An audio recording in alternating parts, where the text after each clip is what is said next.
अस्सलाम वालेकुम स्टूडेंट्स, कैसे हैं आप सब। तो आज जो है हम पढ़ेंगे फ़िज़िक्स की बुक से क्लास 10 की बुक से टॉपिक फॉर्मेशन ऑफ वेव्स, जो कि कंटिन्यू है। इसमें आज हम हमारा जो टॉपिक है वो है types of wave. So let's get started. Topic formation of waves में हम आज जो पढ़ेंगे वो टाइप्स ऑफ वेव के बारे में पढ़ेंगे, वेव मोशन के बारे में पढ़ेंगे, और जिसमें हमारे पास आ जाती हैं ट्रांसवर्स वेव और लॉन्गिट्यूडनल वेव्स। तो ये टाइप्स ऑफ वेव जो हैं हमारे पास वो दो तरह की होती हैं, जो कि हम आगे डिस्कस करेंगे। और असल में ये टाइप है मैकेनिकल वेव्स की। मैकेनिकल वेव की टाइप है जिसमें सबसे पहले जो बेसिकली जो वेव होती है वो प्रोग्रेसिव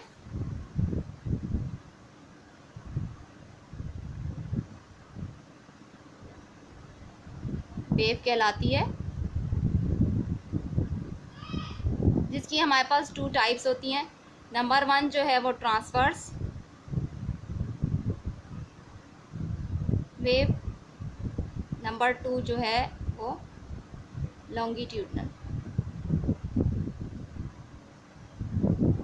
वेव। तो हमारे पास ट्रांसवर्स वेव क्या होती हैं, सबसे पहले तो हम ये पढ़ेंगे। और उससे पहले मैं आपको ये चीज़ बता दूं कि प्रोग्रेसिव वेव क्या होती है। प्रोग्रेसिव वेव ये होती है कि अगर जैसे किसी पॉन्ड में या लेक में या किसी वाटर में हम कहीं भी जहाँ ठहरा हुआ पानी है उसमें अगर हम कोई चीज़ ड्रॉप करते हैं, लेट्स सपोज स्टोन ड्रॉप करते हैं या कोई कॉर्क ड्रॉप करते हैं, तो होता क्या है कि जैसे ही हम ड्रॉप करते हैं तो उसमें हमें छोटी छोटी वेव्स बनती हुई नज़र आती हैं, जो दूर तक फैल जाती हैं, एंड तक चली जाती है, फिर जाके ख़त्म हो जाती है। यही वेव जो एक पॉइंट से शुरू होती हैं और एंड पॉइंट तक जाती हैं, ये ही हमारे पास प्रोग्रेसिव वेव कहलाती हैं। प्रोग्रेस का मतलब ये होता है आगे बढ़ना, और आगे बढ़ते बढ़ते जैसे ख़त्म हो जाती हैं, ये हमारे पास प्रोग्रेसिव वेव जो कि टाइप है सिंपल वेव की, उसकी दो जो है हमारे पास टाइप्स हैं, ट्रांसवर्स वेव और लॉन्गिट्यूडनल वेव। और यही हमारी types of mechanical types of waves हैं। ठीक है, सो लेट्स स्टार्ट इट। तो पहला टॉपिक है हमारे पास transverse wave. What is transverse wave? तो transfer waves are the waves in which the particle moves perpendicular to the wave. अब इसका मतलब क्या है कि particles perpendicular to the wave move करते हैं। इसका मतलब ये है कि जैसे हम कोई कॉर्क किसी पॉन्ड के अंदर कह लें कि अगर मैं, या किसी स्विमिंग पूल के अंदर अगर मैं ड्रॉप करती हूँ एक कॉर्क अगर मैंने ड्रॉप किया, तो इसके अंदर जो वेव, जाहिर सी बात है वेव प्रोड्यूस होंगी, पानी जो है वो मूव करेगा। ये कॉर्क के साथ दो पॉसिबिलिटीज़ हो सकती थी, या तो ये जो है कॉर्क वो इसके साथ मूव कर जाता या फिर अपनी जगह से वापस नीचे आ जाता। अक्सर ऐसा होता है, आपने देखा होगा कि जब भी हम कोई चीज़ डालते हैं किसी पानी में, एक वाटर वेव्स में, तो हमारे पास होता क्या है कि वेव आ रही है और जा रही है इस तरह से। लेकिन होता क्या है, क्योंकि ये बाज़ दफ़ा ये अपनी जगह से ऊपर जाता है क्रस्ट की तरफ वेव के, और फिर वापस अपनी जगह नीचे आ जाता है और वेव जो है वो आगे मूव हो जाती है। ऐसी कंडीशंस हमने देखी, यानी कि ऊपर उठा और वापस नीचे बैठ गया।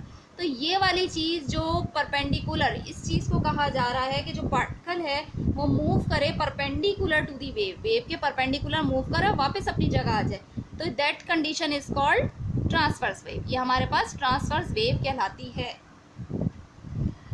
तो स्टूडेंट्स, मुझे उम्मीद है कि आपको ये क्लियर हो गया होगा। अब हम एक एग्जाम्पल ले लेते हैं जो आपकी बुक में भी है, मैं आपको शो कराती हूँ। आपकी बुक में कुछ इस तरह का स्प्रिंग शो हो रहा, नज़र आ रहा होगा आपको, शो हो रहा है slinky spring. Slinky means soft, यानी सॉफ्ट सा एक स्प्रिंग है जो हम बचपन में खेला करते थे, हाथ में ऐसे लेके इसको मूव किया जाता था, ये बहुत ही सॉफ्ट होता था, और इसको छोड़ दिया जाता था, ये नीचे गिर जाता था।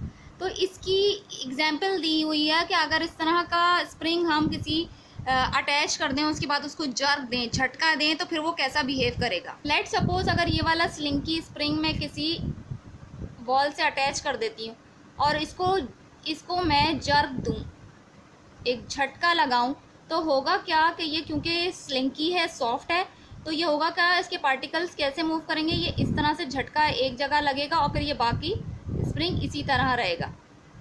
और अगले स्टेप में क्या होगा कि फिर यही जो वेव बनी है ये वापस अपनी जगह यहाँ पे स्ट्रेट हो जाएगी और फिर आगे जाके ये वेव मूव कर जाएगी और इसी तरह होते होते ये एंड तक पहुँच जाएगी। तो ये इसमें हम क्या कंडीशन देख रहे हैं कि परपेंडिकुलरली जो है वो जो मूव कर रहा है पार्टिकल, वेव के साथ परपेंडिकुलरली पार्टिकल इसमें मूव करते जा रहे हैं और ये आगे जाता जा रहा है और वापस अपनी जगह ठहर जाता है और बाकी जो वेव है वो आगे निकल जाती है। तो that example was given in your book. इसी तरह की बहुत सी एग्जाम्पल्स हम दे सकते हैं और ये इसमें हम ये कह सकते हैं कि इस वाली वेव को ट्रांसफर होने के लिए मीडियम की ज़रूरत है। मीडियम कौन है हमारे पास?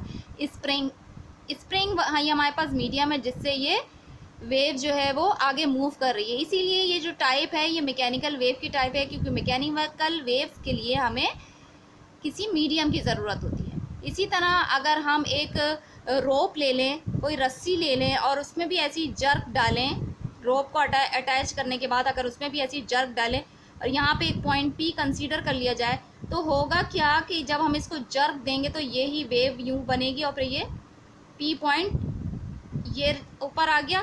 नेक्स्ट स्टेप में क्या होगा कि ये P पॉइंट जो है वापस अपनी जगह आ जाएगा और वेव क्या कर जाएगी? आगे मूव कर जाएगी, जैसे वेव मूव करती है इस तरह से। ये पॉइंट P अपनी जगह रहा और जो वेव है वो आगे इसी तरह मूव कर जाएगी। या कह लें कि आप एक अगर उसमें वेव बनी है तो ये आगे इस तरह से मूव करते करते फिर मज़ीद अगले स्टेप में आगे आगे होते होते यहाँ एंड तक पहुँच जाएगी। तो ये थी 2 एग्जाम्पल्स छोटी छोटी ट्रांसवर्स वेव के ऊपर। उम्मीद करती हूँ आपको समझ आई होगी। कि एग्जाम्पल है कि वाटर में कभी कभी बाज़ दफ़ा आपने देखा है कि जिस तरह हम कभी कभी सी साइड वगैरह पे जाते हैं तो हम लोग पानी आता है, हमें यूँ उछालता है और फिर वापस बैक हो जाता है, लेकिन हम अपनी जगह रहते हैं। तो इसकी जो दूसरी टाइप है लॉन्गिट्यूडनल वेव्स, वो कुछ इसी तरह की है जो मैं आगे आपको डिस्कस करूँगी कि वो कुछ चीज़ें जो अपने साथ मूव कर जाते हैं, वाटर के साथ मूव हो जाती हैं, वो उस टाइप में आती हैं। तो उम्मीद करती हूँ आपको ये वीडियो मेरी अच्छी लगी होगी, समझ आई होगी। कमेंट करके ज़रूर बताया करें और आगे वीडियो को शेयर और सब्सक्राइब करा करें मेरे चैनल को, ताकि इससे हमारी थोड़ी सी हौसला अफजाई हो जाती है और सपोर्ट होती है। Thanks for watching.